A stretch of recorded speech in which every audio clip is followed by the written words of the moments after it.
Today on Sugar Spun Run, I'll be showing you how to make a cheesecake carrot cake.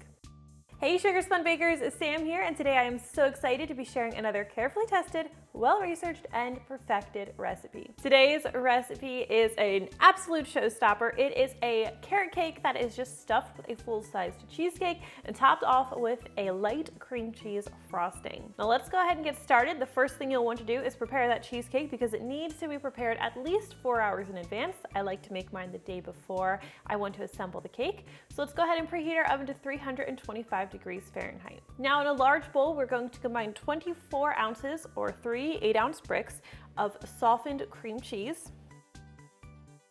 And we'll add 3/4 cup of granulated sugar and a teaspoon of vanilla extract. Now we're going to grab our electric mixer. And we'll use this to cream everything together until it's smooth and well combined. And you want to make sure that that cream cheese is well incorporated. You don't want there to be any lumps in there. Now the next thing you're going to need is 1/2 cup of sour cream. And I'm just going to give the sides of the bowl and the bottom of the bowl a scrape because I want to make sure we're getting everything well incorporated. All right, now we'll mix this together. All right, the next thing that we need is 3 large eggs for today's recipe. We're going to be adding these one at a time, and we are going to be beating until each egg is just combined before adding the next one. Now, when you're making a cheesecake, you want to be careful when you add the eggs because if you mix the batter too much after adding them, you can end up having kind of like a mealy consistency or texture to the cheesecake. Also, you're more likely to end up with cracks if you overbeat the eggs. We're not super worried about cheesecake cracks today because it's going to be hidden inside a carrot cake, but it's still good practice to not overbeat the eggs. All right, once this batter is nice and smooth, we're going to grab ourselves an 8-inch springform pan. And I have a piece of parchment paper here. I'm just going to put that in the bottom. And the point of that is just to make it nice and easy to remove the cheesecake from the pan when it's time to assemble our cake. Now we'll pour that batter in there.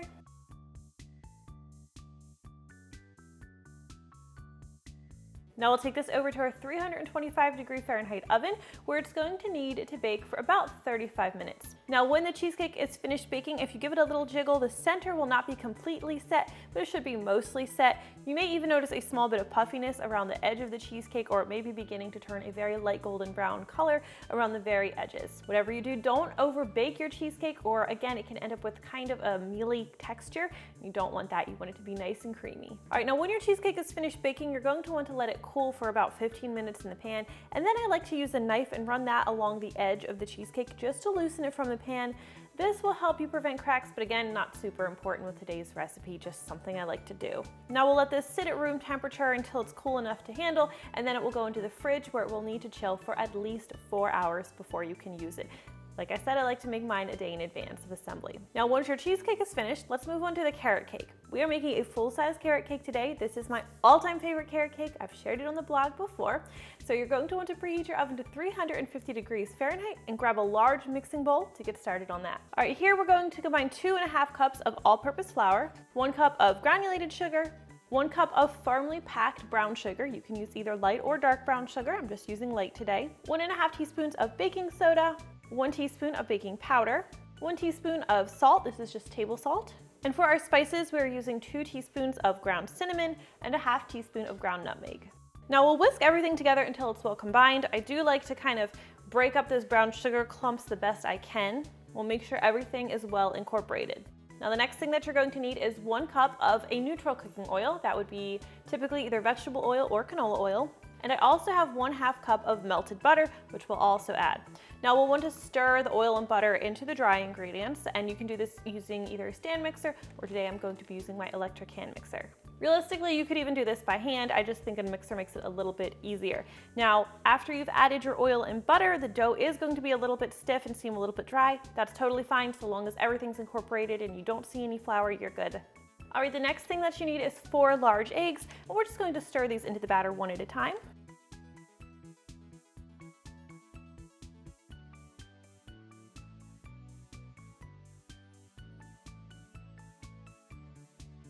We're also going to add a tablespoon of vanilla extract for flavor.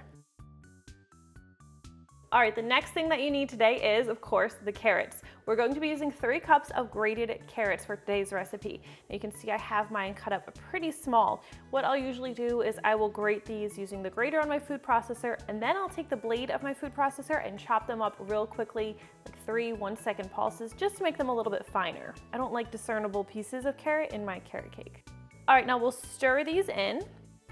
Now we're going to be baking these in 8-inch cake pans, and I have lightly greased these with a little bit of baking spray, and whenever I'm making cake, I always line the bottom with parchment paper. It just guarantees that the cake won't stick. We'll divide our batter into these 2 tins. I'm gonna make it as even as possible. And we'll take these over to our oven where they're going to need to bake for about 40 minutes or until a toothpick inserted in the center comes out clean or with a few moist crumbs. We'll let those cakes cool in the pan for about 10 to 15 minutes, and then I like to use a knife to run it around the edge of the cake just in case it's sticking to the side any. And then we'll carefully invert it onto a cooling rack to cool completely.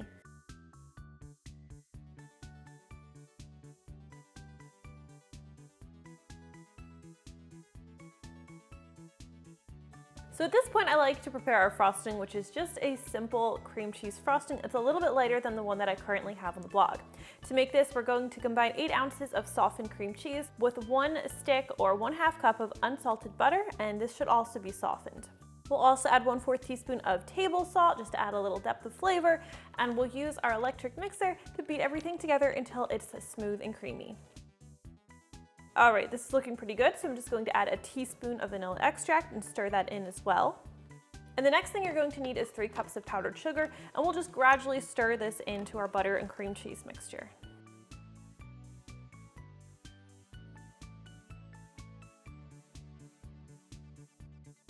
All right, finally, to make this frosting nice and light, I like to take a tablespoon of heavy whipping cream, and I'm just gonna eyeball that.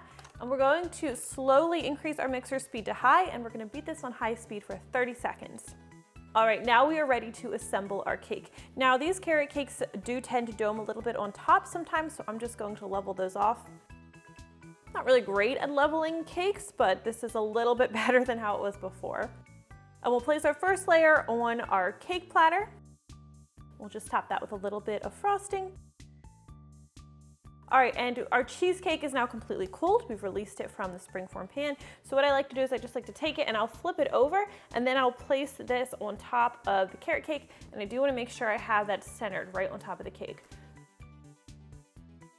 All right, now we'll top this cheesecake with another thin layer of frosting.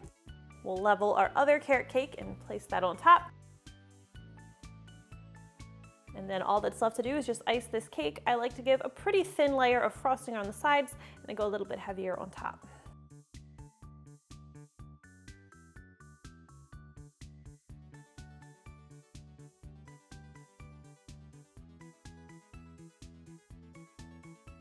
All right, all that's left now is to go ahead and cut into this beautiful cake. I think you're gonna love it.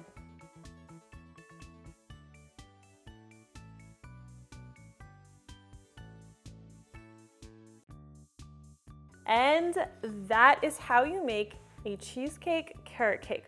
Really think you guys are going to love this one. If you try it out, please leave me a comment and let me know what you think. I always love hearing from you. Thank you guys so much for watching, and I'll see you next time.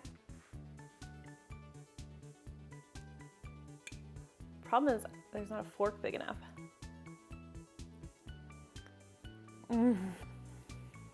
That's good.